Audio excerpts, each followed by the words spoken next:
Pemerintah Desa Cilebut Barat, Kecamatan Sukaraja, Kabupaten Bogor bersama warga bergotong royong membangun jalan lingkungan atau jaling yang tersebar di beberapa titik dengan menggunakan anggaran dana desa tahun 2022 sebesar ratusan juta rupiah.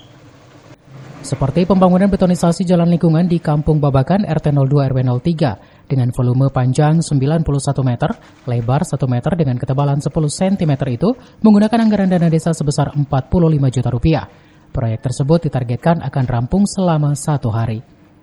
Jalan setapak. Pakai anggaran apa, Pak Lurah? Jadi Berapa titik, Pak Lurah? kebetulan kita ini ada 3 titik. Salah satunya ini yang kita kerjakan panjangnya 91 meter kali 1 meter dan ketebalan 10 cm. Untuk lebarnya? Ya, Lebarnya sendiri berapa? lebarnya 1 meter. Satu keinginan masyarakat yang tadinya jalan tanah, sekarang dengan adanya program tersebut, ya alhamdulillah jalan yang tadi becek kalau hujan, sekarang sudah tidak lagi.